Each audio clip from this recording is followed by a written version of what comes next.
देखिए, उनके बारे में हम कुछ नहीं कहना चाहते हैं। कुंभ की तस्वीरें, कुंभ का आने जाने में लोग देखा था, या हम लोग यहाँ जितने खड़े के इकट्ठे नहीं है सब हिंदू, उनकी चर्चा मत सर। आप फॉरेन पॉलिसी, क्योंकि आज जरूरी है कि लोगों का इलाज सही समय पर मिले, लोगों को नौकरी रोजगार मिले। अगर हम इस मॉल के नीचे खड़े हैं, इस मॉल के अंदर खड़े हैं, तो न केवल शोरूम है, यहाँ बिजनेस हो रहा है, बल्कि न जाने कितने लोगों को नौकरी जॉब मिले होंगे। SCL बगल में है, कई हजार लोगों को, बच्चों को प्रोफेशनल अच्छे जॉब मिले हैं। कम से कम हम लोगों ने डिलीवरी बॉय नहीं बनाया, व्हाइट कॉलर जॉब SCL में दिया है। कैंसर इंस्टीट्यूट बनी है तो जॉब पा रहे हैं लोग। ये सामने आपको बिल्डिंग दिखाई रही, जॉब पा रहे हैं वहाँ पर। आपका इकाना स्टेडियम है, कम से कम आप वर्ल्ड मैप में तो दिखाई दे रहे हैं इकाना स्टेडियम के नाम पर।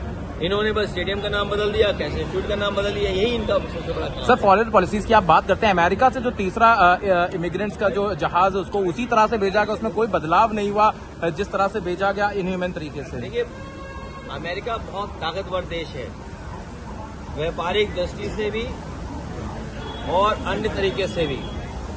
ये सरकार की कमजोरी दिखाई दे रही है कि जब देश के प्रधानमंत्री गए, उसके बावजूद भी अमेरिका उन लोगों को हथकड़ी और बेड़ियां बांध करके भेज रहा है। इससे ज्यादा हमारे देश का अपमान और क्या हो सकता है कि हमारे नागरिक बेड़ियों में, हथकड़ियों में आ रहे हों। और उससे भी बड़ी बात यह है कि जो लोग ये सपना दिखा रहे हैं कि हमारा विकसित भारत है, हमारी $5 ट्रिलियन की इकोनॉमी है, हम विश्व गुरु हैं, तो सोचो नौकरी के लिए लोगों को अपने खेत बेच के जाना पड़ रहा है, जमीनें बेच करके जाना पड़ रहा है, घर परिवार से उधार लेकर जाना पड़ रहा है। कि यही विश्व गुरु का सपना था कि लोग उधार लेकर के जाएं, पकड़े जाएं, तो वो फौज वहां की बेड़ियों में, हथकड़ियों में आपको वापस भेज दे। दिल्ली के मुख्यमंत्री का चेहरा अब तक नहीं क्लियर हो पाया है। इस सरकार का बजट लगातार आ रहा है। जो बुनियादी चीजों की सबसे ज्यादा जरूरत है, आज उत्तर प्रदेश में सबसे ज्यादा स्वास्थ्य को लेकर के लोग चिंतित हैं। अगर कोई बीमार हो जा रहा है तो सही समय पर सही दवाई का और इलाज का इंतजाम सरकार नहीं करा पा रही है। और कैंसर जैसी गंभीर बीमारी का भी इलाज के लिए लोगों को न जाने कहां जाना पड़ता है। समाजवादी सरकार में ये जो कैंसर इंस्टीट्यूट बना था, ये रिसर्च कैंसर इंस्टीट्यूट इसलिए बनाया गया था जिससे यहाँ पर गरीबों का फ्री इलाज हो सके और कैंसर बीमारी के बारे में जानकारी मिलती रहे और वो फैले नहीं, या कैंसर की रोकथाम को लेकर के क्या डॉक्टर समय समय पर लोगों को जागरूक करेंगे। इसलिए रिसर्च कैंसर इंस्टीट्यूट ये बनाया गया था। जब वहाँ गए हम लोग, जो समाजवादी सरकार ने जहाँ तक काम छोड़ा था, जिस रूप में काम बढ़ना चाहिए था, नहीं बढ़ा। और सबसे पहले मरीज मुझे जो मिला है वो मिला गोरखपुर का, एक बच्ची जिसके ट्यूमर है सर में। सोचिए, मुख्यमंत्री जी के क्षेत्र में जहाँ एम्स है, मेडिकल कॉलेज है, लेकिन उनका इलाज वहाँ नहीं हो पा रहा है। उन्हें भी इलाज के लिए उस परिवार को लखनऊ आना पड़ रहा है, वो भी समाजवादी सरकार के बने हुए चश्मा टेढ़ा हो जाएगा।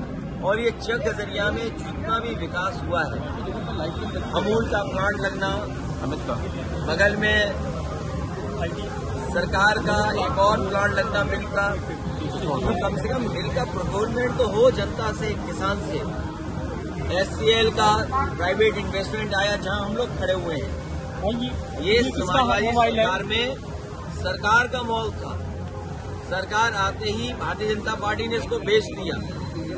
तो कम से कम हम लोगों को दिखाने को तो चीजें हैं जो समाजवादियों ने काम किया है। आगे देख लो, पीछे देख लो, हर तरफ बिल्डिंग देखने को मिलती है।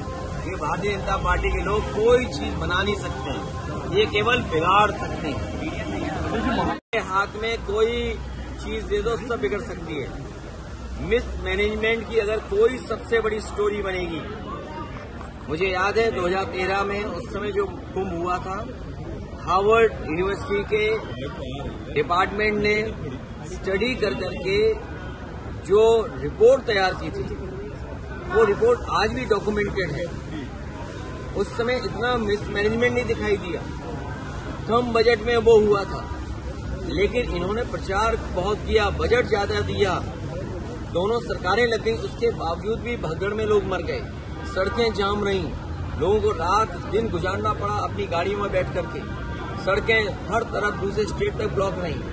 ट्रेनों का जो इंतजाम करना था, ट्रेन नहीं पहुंच पाई, पूरी ट्रेन नहीं चलाई, संख्या नहीं चलाई उतनी, भगदड़ मच गई, उसमें भी लोगों की जान चली गई। इस सरकार ने कुंभ के बहाने न जाने कितनों की जान ले ली है। सर, ट्रेन हादसा जो हुआ और उसके बावजूद भी ट्रेन उसके में किसी को जिम्मेदारी नहीं ठहराई गई, उल्टा जांच हो रही है। जिम्मेदारी इसलिए ठहराई क्योंकि उनकी कोई तैयारी नहीं थी।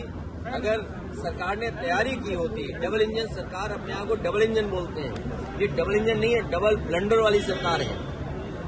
सर, 144 साल की जो अफवाह फैलाई गई, क्या मानते हैं कि उसके ऊपर भी कार्रवाई होनी चाहिए, इसलिए झूठ अफवाह? देखिए, भारतीय जनता पार्टी के लोग मनमानी करते हैं। भारतीय जनता पार्टी के लोग बहुत साइंटिस्ट हैं और उनका जो कुछ भी कथन है वो रिसर्च बेस्ड है। तो मुझे लगता है कि जो 144 साल का जो उन्होंने संख्या बताई है कि महाकुंभ 144 साल बाद हो रहा है, तो कोई न कोई उनकी रिसर्च, साइंटिफिक अप्रोच या किसी न किसी जो एस्ट्रोनॉमी को जानते हैं उनसे राय मशवरा लेकर के ही किया होगा। इसमें कुछ न कुछ तो सच्चाई होगी, इसीलिए सरकार 144 साल मना रही। लेकिन एक चीज याद रखिए, भारतीय जनता पार्टी के लोग, चाहे वो कोई कल्चरल फंक्शन हो, कोई स्पोर्ट्स का फंक्शन हो, कोई ट्रेडिशनल फंक्शन हो, कोई रिलीजियस फंक्शन हो, उसको राजनीति में मिला देते हैं, राजनीतिकरण कर देते हैं। और कुंभ के आयोजन को इस तरीके से इवेंट बनाया कि पहले कभी कुंभ ही नहीं होता था। ये कुंभ अगर किसी ने शुरू किया तो भारतीय जनता पार्टी ने शुरू किया। सर